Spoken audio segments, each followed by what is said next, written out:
In part 2 of this lesson, we'll continue learning on how to write any number in scientific notation. The question reads, write each of the following in scientific notation and state the number of significant figures. Let's start with question A. In question A, the number is 3,500 or 3,500, and you'll notice that the number has these two zeros at the very end. Those two zeros are insignificant. So keep that in mind. We have two significant figures for question A. What you have to do to write any number in scientific notation is put a decimal between the first two significant figures that you see. The first two numbers that I see are 3 and 5, so I'll put a decimal place in between the 3 and the 5. Then I'll multiply this by 10 to the power of a number that will give me back what I had originally. So what can I raise this 10 by so that I end up with 3,500 at the very end?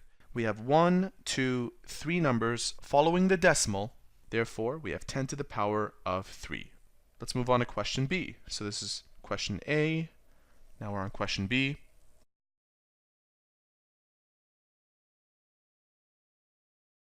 For question B, let's start off by looking at the number of significant figures.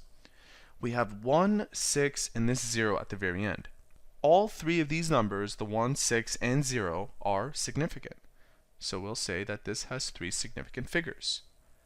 Now, because this number is between 0 and 1, we have to raise 10 to a negative power. So how do we do that? Well, first I'll put a decimal place in between the 1 and the 6, 1.6, and because this 0 is significant, I'll have to write it in. 1.60 times 10 to the power of a negative power. What will that negative power be? What I like to do is count all of the numbers to the left of the first significant figure.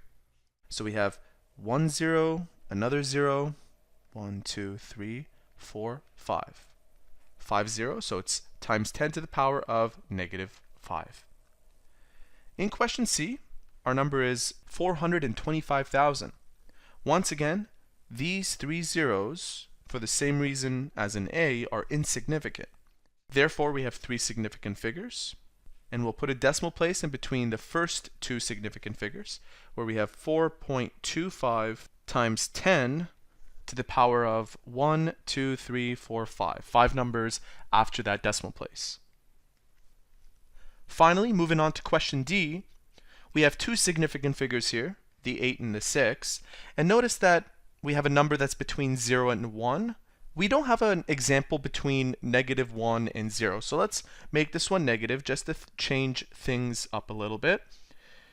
I'll write down the number 8.6. We need to put a decimal place between the first and the second significant figure, times 10 to the power of 1, 2, 3, 4, 5, 6, 7. 7 numbers before the first significant figure, so 10 to the power of negative 7. And since we made this number negative, this number becomes negative as well. And so there you have it. 4 more examples on how to write any number in scientific notation. If you still are having problems with scientific notation, feel free to use our website for more insight, or check out part 1 for some more examples.